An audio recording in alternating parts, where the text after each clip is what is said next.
a WhatsApp message that, I don't like, that displeases me, related to harassment, is that sexual harassment? Can we classify that as sexual harassment?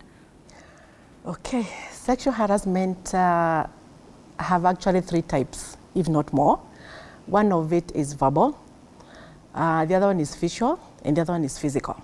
So when I talk about verbal, it's when I can talk to you and look at you and just say, you look pretty. Sometimes it's a compliment, yes, but to some extent, some people will be able to attach it to another string, that actually ends up to sexual abuse.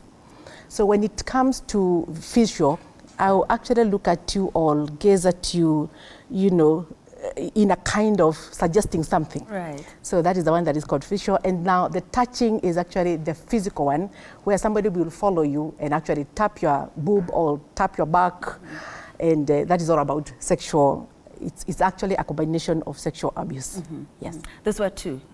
3. Touch. There's the verbal, where I can actually be able to talk to you directly. Yes. Like I can actually face you and tell you, you know what, you're pretty and I want you. Right. That's the sexual harassment, Right. verbally. Right. I can actually even do a text and say how enticing you have been, and I would like to have a cup of tea with Text you. is part of the verbal. It is part of the verbal. Okay. And then again, now the visual, the way I can stare at you, suggesting something. And then the physical. And then the physical, where I can be able to touch and feel. All right. Okay. Christine, again, let me go back to when I mentioned, at our newsroom that we're going to have this conversation. And she's saying, that verbal beat of someone telling me, you look nice, or a certain part of your body looks nice. And I was asked this question, which I don't know whether I answered it correctly, because the person that was asking me, if I work in a newsroom, and I like someone, there's a gentleman I like perhaps in our newsroom, and he tells me that he likes a particular part of my body, that is not harassment, not my words, what I got from the newsroom. But if there's another gentleman who I don't like, who I don't think is what people call my type, and they say the same remarks that the other gentleman who I like said, now this other one is classified as harassment. What do you think of that? What do you make of that? I want to take you back to what Patience said. Patience said it is unwelcome. That's the key.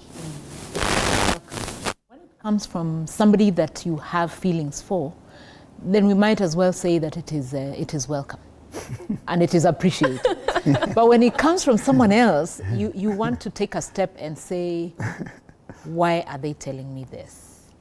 And then you see, because it is unwelcome, it's already offending to the person who it is directed at.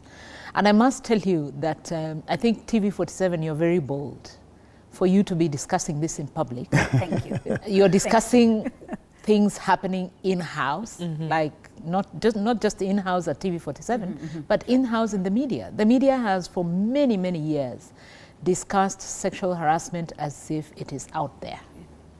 Now they are turning around to say, it is here with us. It's in our workplace, which is the newsroom.